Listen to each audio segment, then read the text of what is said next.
Hey guys, how's it going? Just going to give you a weekly market update. We had a lot of good opportunities last week, which leads into this week where there'll be even better opportunities again. You can see the US dollar index. It has come down into the area of my interest where I was expecting it to start going long again. We now have formed what you would call a double bottom. This low here not breaking this low. We've now made a newer high and lower low here, and we've got a good nice bullish candle here confirming further upside. We are sitting on a resistance here, so I could expect maybe a little pullback prior to going long into the week. So we're looking at something like this just to retest this structure here. If not, it'll just continue going long. So look for opportunities going long on the US dollar index, which would mean that gold will be shorting, which has come up into my area up here as predicted, which will be getting ready for a a short now. As you can see here, we have printed a nice candle on the 4-hour candle right here. So expect good opportunities to start shorting gold. So potentially we might push up into the 7020.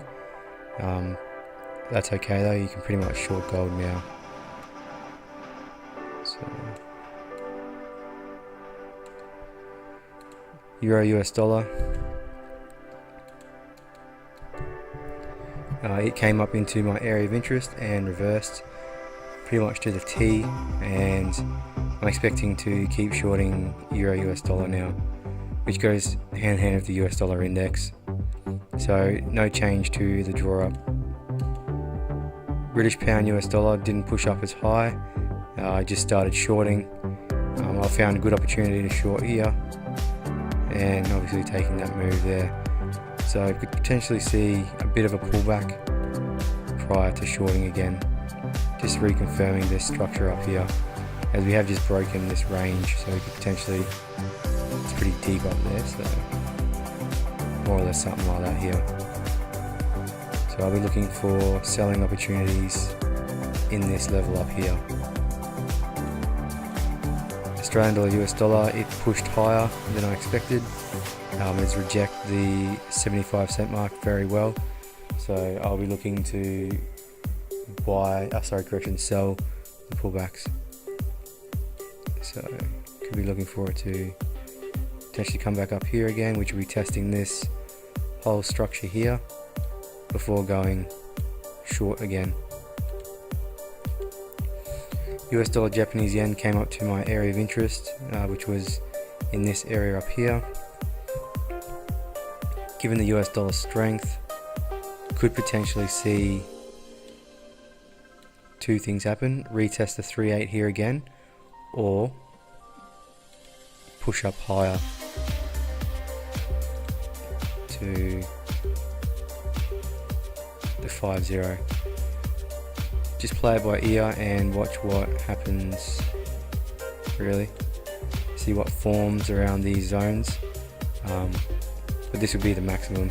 I'm looking at the US dollar Japanese yen to eventually come back down to the 102 areas long term, so I'm predominantly bearish on the US dollar Japanese yen.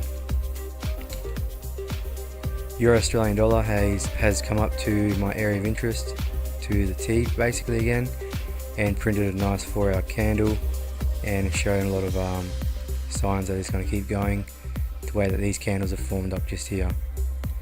So given the circumstances of Euro Australian dollar, could potentially retest this resistance here before going short again. British pound Australian dollar just didn't quite make it up there. It wanted to, but it just kept selling off, so I could potentially see more shorting opportunity, obviously retesting previous structure before going short again. It's not a very strong short kind of symbol. It is looking more like a bullish sort of flag, and a very deep one on this leg here. So it's just something to watch out for. Australian dollar, Japanese yen came up to my area of interest and has now pulled down. I could expect it to come a little bit lower, so keeping this draw up the same, then going long again as we've closed this gap on a 4-hour time frame, not on a daily. So yeah, looking to go long on Australian dollar, Japanese yen, short on a British pound, Australian dollar, short on the Euro, Australian dollar, long before shorting the US dollar, Japanese yen, Australian dollar, US dollar, long before shorting, British pound, US dollar, long before shorting, Euro, US dollar, continue shorting, gold, continue shorting, and US dollar index looking for buying opportunities. That's my view for this week, and I hope you enjoyed. Thanks for watching.